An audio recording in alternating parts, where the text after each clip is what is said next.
Di ujung timur Pulau Jawa, tepatnya di Banyuwangi, terdapat satu kuliner unik yang mungkin terdengar tidak biasa bagi sebagian orang. Namanya rujak soto. Perpaduan dua hidangan yang berbeda, rujak dan soto dalam satu mangkok. Sekilas, kombinasi ini terdengar aneh.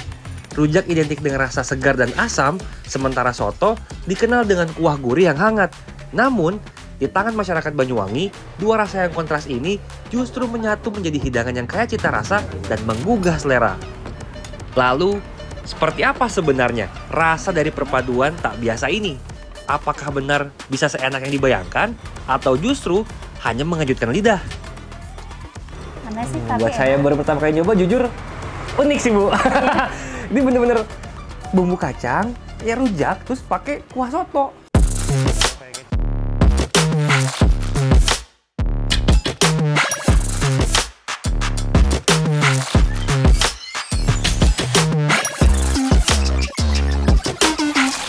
Salah satu warung soto legendaris ada di Kebalenan, Kecamatan Banyuwangi Kota, tepatnya di Jalan Erlangga.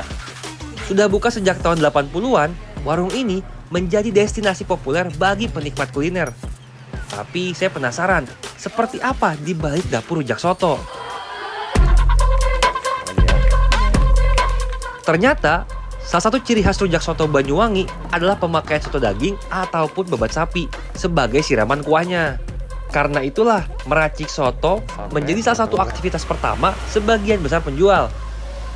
Yang pertama, tentu merebus daging dan babat setiap pagi sebagai bahan utama soto. Rentang waktu 2 jam dipakai untuk menyiapkan bumbu soto khas Jawa Timur yang identik dengan bumbu kunyit. Bu, berarti ini untuk bumbu soto. Sotonya. Oke, Oh, apa aja Bu ini bumbunya Bu? Itu kunyit, jahe, kemiri, sama bawang putih. Oh, bawang putih. Oh. Iya. Berarti nanti bakal diulek dicampur sama rujaknya juga berarti ya? Iya, nanti dicampurin sama rujaknya.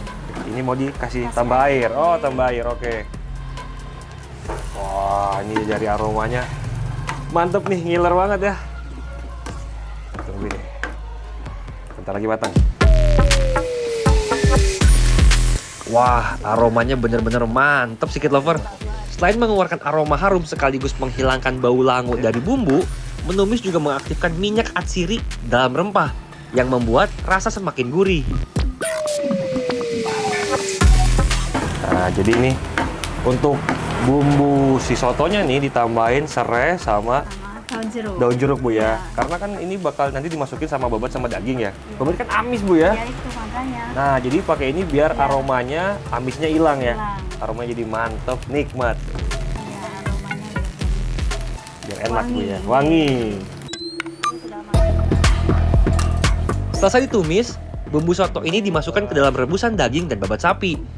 Selain menjadi penguat rasa, rempah bumbu soto juga mengurangi aroma khas daging dan jeroan, serta membantu melunakkan tekstur agar lebih cepat empuk. Jadi bakal tetap direbus lagi Bu ya. Berarti Ya, kalau ini kan selama 2 jam. Kalau yang ini udah pakai bumbu berapa lama nih? ya kurang lebih 2 jaman lagi. 2 jam lagi. Oh, biar bener-bener makin matang sama meresap bumbunya Iya. Bu ya. Tak seperti rujak buah di Tatar Jawa Barat ataupun Jakarta, rujak Jawa Timur sendiri punya tampilan dan isian yang jauh berbeda. Rata-rata diisi bahan yang biasa disebut matangan. Rujak Jawa Timur memakai aneka tahu, tempe, dan juga bermacam sayuran rebus. Kacang sebagai bahan utama saus rujak digoreng untuk kemudian digiling agar efisien ketika pesanan datang.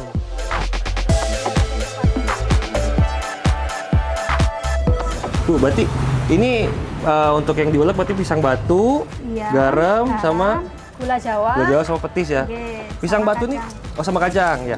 Pisang batu nih fungsinya atau memberikan rasa apa sih Bu? Rasa biar lebih enak. Soalnya biar rasanya ada sepet-sepetnya gitu. Ada sepet-sepetnya ya. Iya. Oke, dari si pisang batu ini. Iya. Ini juga ada khasiatnya Bu pisang batu Bu ya. Iya. Untuk apa Bu? Di perut juga biar lebih enak. Biar lebih enak. Ya, salah satu syarat wajib rujak Jawa Timur adalah pemakaian petis dan pisang batu sebagai bumbu dasar. Pisang batu memiliki kandungan serat yang sangat padat dan biji kecil yang keras. dan berfungsi sebagai pengikat bumbu lainnya. Karena itulah, bumbu akan berada pada kekentalan yang pas dan tidak mudah pecah atau mencair ketika terkena komponen lain seperti sayur rebus. Sementara petis berfungsi sebagai penyedap rasa alami yang sangat populer di Jawa Timur. Bisa dibilang, tak ada orang yang lebih menggemari petis seperti orang Jawa Timur. Setelah selesai, bahan dicampurkan untuk kemudian disiram dengan soto daging ataupun babat sesuai keinginan pembeli. Itu punya resep sotonya dari mana tuh, Bu? Dari ibu sendiri. Ibu sendiri yang buat. Oh, oke. Dan itu emang saat itu memang udah rame kah rujak soto tahun 80-an atau justru baru-baru banget awal-awal muncul rujak soto di Banyuwangi tuh? Ya awal-awal itu kayaknya baru muncul. Yang paling laku tuh soto babat, rujak soto babat, soto daging atau rujak yang lainnya, Bu? Yang paling laku sih rujak soto babat, Oh, babat sama ya? daging. Oh, oke.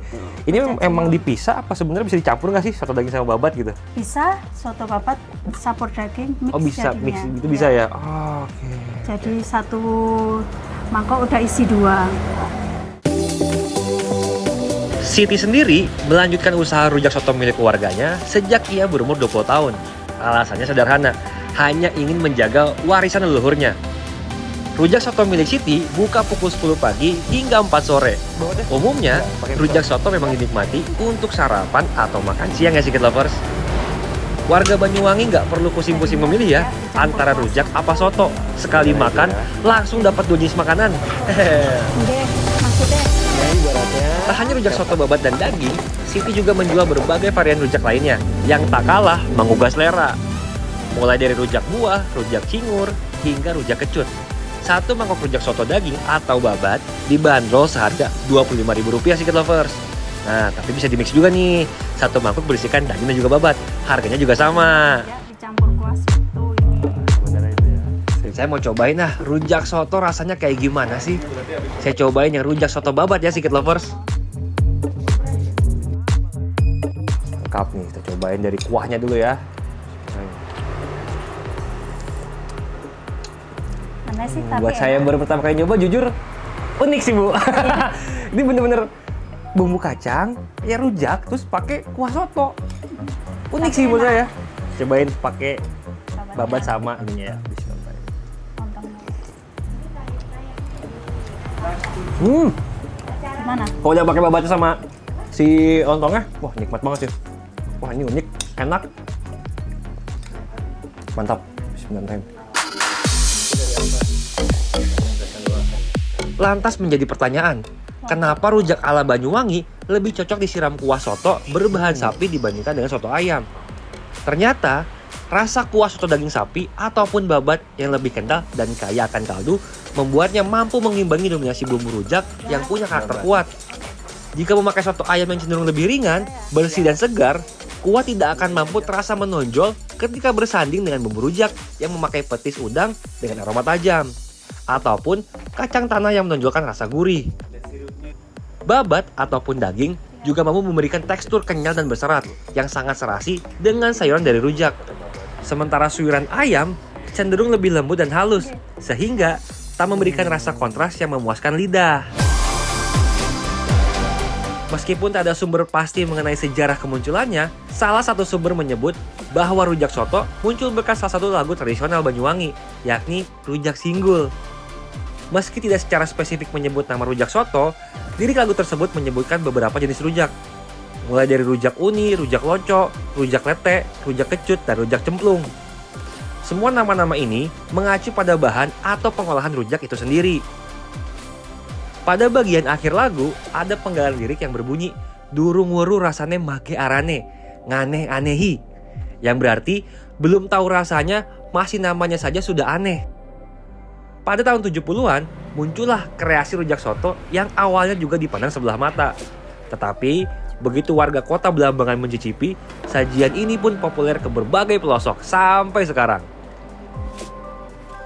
50 tahun sejak kemunculannya, rujak soto mengukuhkan diri bukan hanya sebagai makanan, melainkan perwujudan kreativitas masyarakat Banyuwangi, menyatukan dua hidangan berbeda menjadi satu santapan yang nikmat.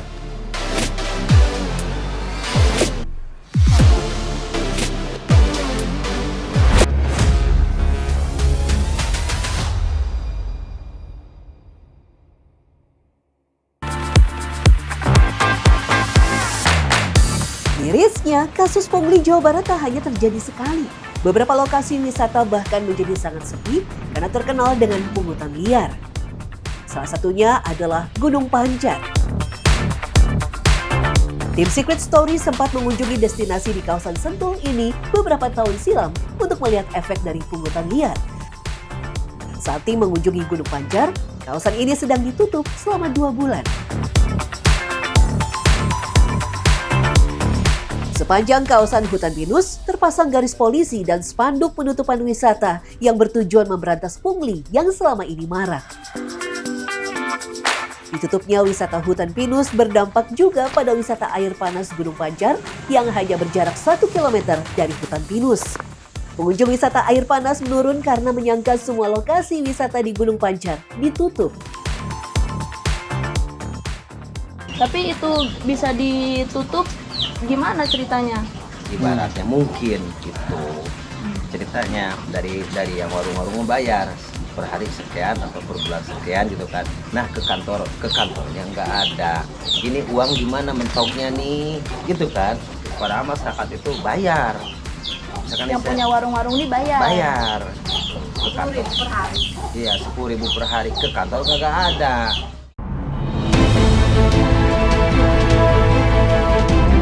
Tak hanya itu saja, banyak warung ilegal yang berdiri di kawasan hutan pinus melebihi batas maksimal luas warung semestinya. Masuk ke pemandian, kami membayar tiket masuk sebesar Rp20.000 per orang. Ternyata ada 2 pemandian berbeda. Rupanya tiap pengunjung diharuskan membayar tiket lagi untuk masing-masing kolam jika ingin berendam. Penelusuran terus berlanjut ke area pemandian yang kedua. Di sini kami diminta biaya Rp10.000 per orang, bahkan hanya untuk sekedar melihat-lihat saja. Ternyata kolamnya adalah kolam bersama, sedangkan untuk kolam privasi harganya sama dengan kolam pertama, yakni sebesar Rp100.000. Bergeser ke arah Cibada, Kecamatan Sukamakmur, Kabupaten Bogor, di sini ada destinasi wisata yang dinamakan Curug Leuwi Hejo. Kabarnya banyak sekali pengunjung yang melaporkan adanya pungutan liar di sini. Iya, berapa? Orangnya 45, parkirnya 20. Jadi berapa? Tiga. Bertiga. Tiga jadi 155 parkir. Ada karcisnya enggak? Ada Boleh, Mas. 40 per 45. Kami mendapatkan 3 karcis masuk yang berbeda. Satu merupakan tiket masuk kawasan perhutani sebesar Rp25.000, lalu tiket masuk Curug Leuwi Hejo dan curug-curug lainnya sebesar Rp20.000, serta tiket parkir mobil sebesar Rp20.000. Jadi memang kami ini dulu ini kan ada 2 tiket ya, 2 tiket, maka di sini ada koperasi ini kami baru bisa menyatukan saja, tapi belum bisa menyatukan tiketnya. Kebetulan kami manajemennya tuh kerjasamanya ada 2 pihak antara PT Palawi dengan Sentul City. Jadi tetap sama saja masalah di lapangan pertanggungjawabannya. Meski dinilai mahal, harga tiket meliputi Curug Leuwi Hejo, Benjol, Barong, Leuwi Cepet, dan Leuwi Liuk. Pengunjung cukup bayar 1 kali saja di gerbang utama untuk mengunjungi 5 lokasi wisata yang berbeda. Tarif yang ditetapkan disebut-sebut sebagai hasil musyawarah dari semua pengelola kawasan wisata. Kasus nyaris sama juga pernah ditemui di Curug Ciparai yang berada di kawasan Taman Nasional Gunung Halimun Salak. Pengunjung rata-rata akan membayar lebih dari sekali selain tiket masuk ke kawasan Taman Nasional. Kami tidak bisa menjawab untuk peraturan yang di curug manapun terkait peraturan TNGS atau apapun yang saya jalankan sesuai dengan izin saya diperbantukan di sini, itu aja saya jelaskan. Ini tiket PNBP-nya dan ini asuransinya dan di dalam bayar lagi curug. Sampai situ aja penjelasan saya. Kami pun melanjutkan penelusuran ke loket kedua Curug Ciparai. Di sini kami bertemu Eman, salah satu pengelola curug. Eman menyebut ketiadaan tiket hanya masalah proses pembuatan. Karena itulah, mereka menulis dulu secara manual di buku sekaligus meminta tanda tangan pengunjung. Eman dan rekan-rekannya merasa berhak untuk ikut mengelola lokasi wisata Curug Ciparai karena sudah lebih dulu menempati wilayah ini sebelum Taman Nasional Gunung Halimun Salak mengambil alih Curug Ciparai. Untuk masuk di depan kan memang tiket PNBP ya sama asuransi. Kita kan ngelola dari dulu, dari zaman perhutani lah. Kita kan generasi penerus ya. Yang bangun itu kan mungkin dulu kakek-kakek saya, ya kan staf tokoh yang di sini. Gak ada salahnya dong generasi penerus kita istilahnya memajukan lingkungan sini biar ekonominya nambah pendapatan. Mereka tetap menginginkan pemasukan meski tiket resmi sudah ada di loket depan dan menjadi pendapatan daerah. Alasannya untuk meningkatkan ekonomi masyarakat setempat dan memperbaiki fasilitas di dalam kawasan wisata Curug Ciparai seperti lahan parkir, musola, dan toilet. Saya kemudian mencoba masuk ke dalam kawasan wisata Curug Ciparai. Saat memasuki gerbang utama Taman Nasional, kami diberhentikan dan dimintai biaya masuk kawasan sebesar Rp22.000 per orang. Total, kami harus membayar sebesar Rp88.000 untuk 4 orang. Pak, di depan itu masih ada bayar lagi ya? Ya ini untuk kawasan doang, hanya Ciparai 15.000 satu orang. Oh, ini nggak ada karcisnya ya? Ada ini ada. Oh, beda ya kawasan sama masuknya? Ya. Kami harus berjalan kaki ke loket Curug Ciparai dan meninggalkan mobil di lahan parkir. Dan benar saja, di loket kedua, kami dimintai tarif sebesar Rp15.000 per orang. Sayang sekali, di sini tak ada karcis sebagai bukti tanda masuk kawasan Curug. Di sisi lain, pengunjung bisa memilih gratis kopi saset atau keripik singkong. Perjalanan menuju lokasi memakan waktu 15 menit. Selama perjalanan, kami tak menemukan lagi pungutan liar hingga sampai di area wisatanya. Lantas, sampai kapan pungli ini menjadi hantu wisata di Nusantara?